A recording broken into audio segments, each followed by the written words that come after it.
ज्योतिष Ganga YouTube channel प्रस्तुत करता है 12 राशियों का संक्षिप्त भविष्यफल।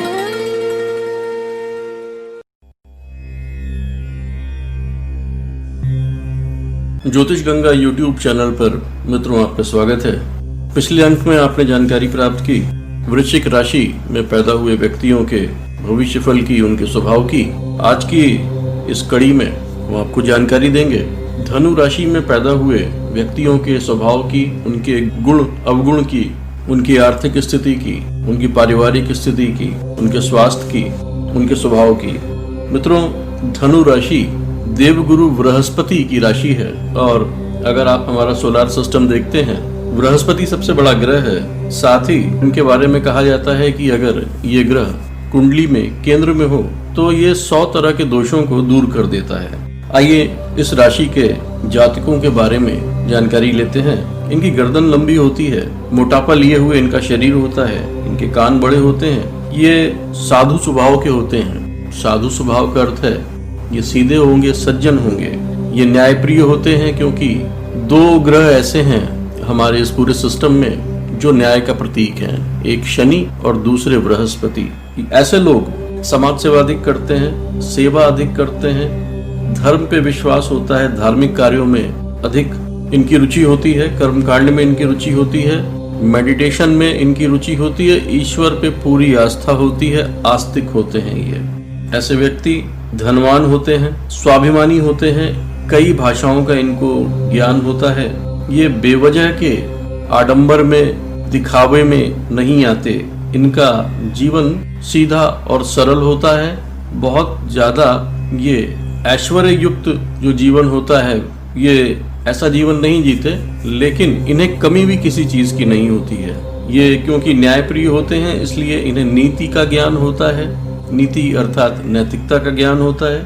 ये कानून के अच्छे जानकार होते हैं, विज्ञान के अच्छे जानकार होते हैं, फिलॉसफी के अच्छे जानकार होते हैं, क्योंकि कानून और फिलॉसफी एक दूसरे से मिक्स सब्जेक्ट है।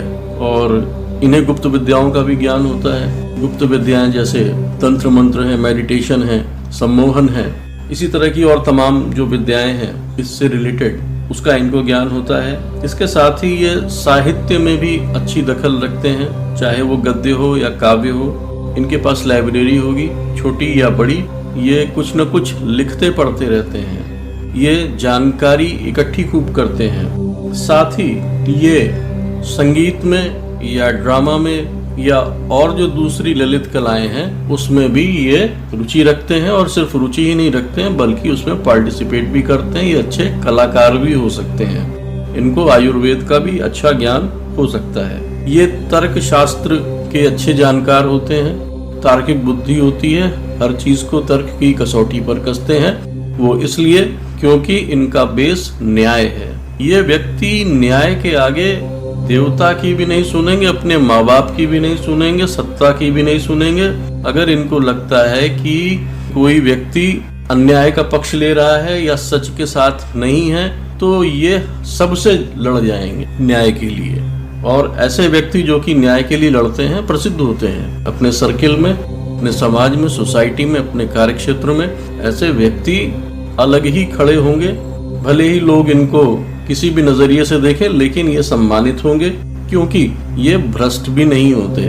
ये वो लोग हैं जिन्हें देखकर लोग प्रेरणा लेते हैं। ये आदर्श प्रस्तुत करते हैं और आदर्श प्रस्तुत करने के चक्कर में भले इनका कितना ही नुकसान हो जाए, ये उसकी परवाह नहीं करते, क्योंकि ऐसे व्यक्ति धन को बहुत ज्यादा प्रमुखता नहीं देते। ये ज्ञान को और पद को ज्यादा प्रमुखता देते हैं। ये आत्मसम्मान को सबसे अधिक प्रमुखता देते हैं। ऐसे व्यक्ति विश्वास पात्र होते हैं, गंभीर होते हैं, दयालु होते हैं, विवेकवान होते हैं। विवेकवान मतलब सही और गलत निर्णय लेने की इनको क्षमता होती है, सही और गलत की इन्हें पहचान होती है।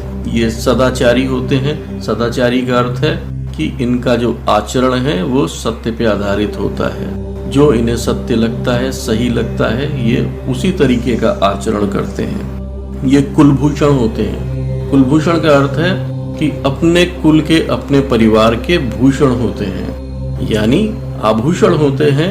यानी उस परिवार का नाम रोशन करते हैं, अपने माँ बाप का नाम रोशन करते हैं और इनके परिवार को इनके नाम से जाना जाता है, क्योंकि ये किसी न किसी फील्ड के अच्छे जानकार होते हैं, विशेषज्ञ होते हैं और ख्याति अर्जित करते हैं। साथ ही ऐसे व्यक्ति हास्य और व्यंग में भी इनकी अच्छी पकड़ होती है। ये चुटीले शब्द बोलते हैं या किसी भी सभा को ये इंटरटेन अच्छे तरीके से कर लेते हैं, भले ही अपने डाटा के माध्यम से, अपने ज्ञान के माध्यम से या अपने हास्य व्यंग के माध्यम से। साथ ही ऐसे व्यक्ति जब गुस्से में आते हैं या इन्हें परेशान किया जाता है तो बहुत ज्यादा ये क्रोधी भी हो जाते हैं, क्रोध भी इनको आता है। ये स्पष्ट वक्ता है, जो दिल में होता है बोल देते हैं, जो सही लगता है बोल देते हैं, फिर ये नहीं सोचते कि अगला इनके बारे में क्या सोचेगा। ऐसे व्यक्ति भाग्यशाली तो होते हैं और साथ ही कुंडली में अगर बृहस्पति महाराज त्रिकोण में या केंद्र में बैठे हुए हैं तो कहना ही क्या, तो इनके भाग्य में 4 चांद लग जाएंगे। लेकिन साथ ही 28 या 30 साल के बाद ही इनका भाग्योदय होता है। ऐसे व्यक्ति, क्योंकि जब आप इनकी राशि का चिन्ह देखते हैं तो एक घोड़ा दिखाई देता है, इस वजह से इन लोगों का आउटडोर स्पोर्ट्स में दखल ज्यादा होता है। ये इंडोर स्पोर्ट्स कम खेलते हैं, इसके बजाय ये क्रिकेट है, फुटबॉल है, हॉकी है या ऐसा खेल जिसमें भाग दौड़ अधिक होती है, उसको ये खेलने में इनकी रुचि अधिक होती है। तो ये तो बहुत ढेर सारे इनके जो गुण थे वो हो गए, लेकिन साथ ही अब इनके जो अवगुण है उस पर भी निगाह डालते हैं, क्योंकि कोई भी व्यक्ति पूर्ण नहीं होता है। अगर बृहस्पति कमजोर है आपकी कुंडली में तो ऐसे व्यक्तियों का स्वभाव कठोर हो जाता है, ये दयालु नहीं होते। ऐसे व्यक्ति जोखिम लेने से घबराते हैं, ये बहुत बड़े जोखिम नहीं लेते बल्कि नपातुला जोखिम लेते हैं। ऐसे व्यक्ति ज्ञान की खोज में खूब घूमते हैं। अगर इन्हें मालूम चल जाए कि फला जगह ये किताब मिलेगी तो ये वहां तक चले जाएंगे, या फला जगह फला विद्वान मिलता है, इस विषय का विद्वान मिलता है, तो उससे मिलने के लिए, उससे बातचीत करने के लिए ये यात्राएं कर लेते हैं। ये बड़े अच्छे सलाहकार होते हैं, एडवाइजर होते हैं, इस वजह से ये सत्ता के करीब होते हैं और अच्छे मंत्री या सेक्रेटरी भी बनते देखे गए हैं। ऐसे व्यक्ति राजनीति के क्षेत्र में भी अगर जाते हैं तो वहां भी इनकी छवि विद्वानों वाली होती है। ऐसा देखा जाता है क्योंकि ये बुद्धिजीवी होते हैं और लेखन से जुड़े होते हैं या रिसर्च से जुड़े होते हैं या ड्राफ्टिंग से जुड़े होते हैं। तो जब भी ये अपने काम में मग्न होते हैं, ऐसे में जब तक वह काम खत्म नहीं हो जाता फिर ये समय की चिंता नहीं करते, दिन और रात एक कर देते हैं और ऐसे में इनकी दिनचर्या अलग हो जाती है। और इस तरह के बौद्धिक कामों से इनके शरीर पर कम, इनके मस्तिष्क पर और इनके नर्वस सिस्टम पर अधिक असर पड़ता है। ऐसे सभी व्यक्ति आपको चश्मा लगाए मिलेंगे, क्योंकि ये पढ़ने का काम ज्यादा करते हैं और आजकल तो डिजिटल मीडिया का समय है, इसलिए ये लैपटॉप और कंप्यूटर पे भी ये लिखने पढ़ने का काम अधिक करते हैं। अमूमन इनके मस्तिष्क में एक साथ ढेरों आइडियाज आते हैं।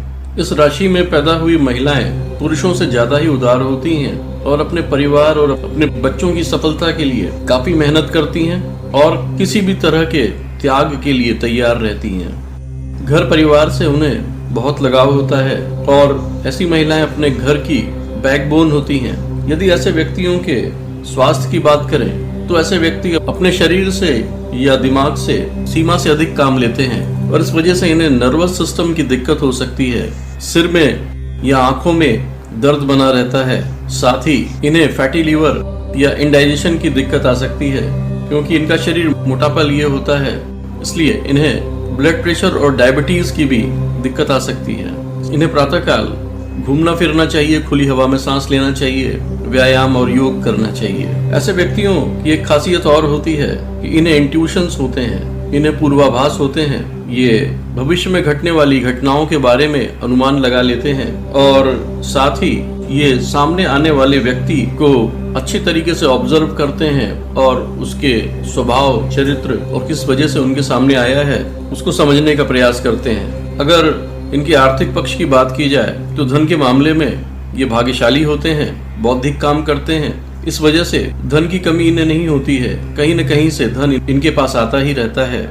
और अगर करियर की बात करें तो ऐसे व्यक्ति बड़े अच्छे वकील, अध्यापक, वक्ता, अच्छे सलाहकार, अच्छे व्यवसायी, अच्छे राजनीतिज्ञ, दार्शनिक और बैंकर होते देखे गए हैं। इन्हें विरासत में भी अच्छी संपत्ति मिलती है माँ बाप से, और भी दूसरी जगहों से इन्हें उपहार मिलते रहते हैं। इसके बावजूद इनको अपने बुढ़ापे के लिए रिटायरमेंट फंड की व्यवस्था जरूर करनी चाहिए। धनु राशि वाले व्यक्तियों का जो भाग्यशाली रत्न है वो पुखराज होता है। इसके अलावा अगर कुंडली में आपके मंगल, सूर्य और चंद्रमा ठीक स्थान पर बैठे हैं, या जो भी ग्रह त्रिकोण में या चौथे या केंद्र में बैठे हैं, आप उन ग्रहों के रत्नों को धारण कर सकते हैं। जैसे चंद्रमा के लिए आप मोती पहन सकते हैं, सूर्य के लिए माणिक पहन सकते हैं, और मंगल के लिए आप मूंगा धारण कर सकते हैं। तो मित्रों, ये थी जानकारी धनु राशि में पैदा होने वाले व्यक्तियों के स्वभाव की, उनके गुणों की, अवगुणों की। अगले अंक में हम आपको जानकारी देंगे मकर राशि में पैदा होने वाले व्यक्तियों के भविष्यफल की, उनके स्वभाव की, उनके करियर की। नमस्कार। 12 राशियों का संक्षिप्त भविष्यफल, प्रस्तुति ज्योतिष गंगा यूट्यूब चैनल।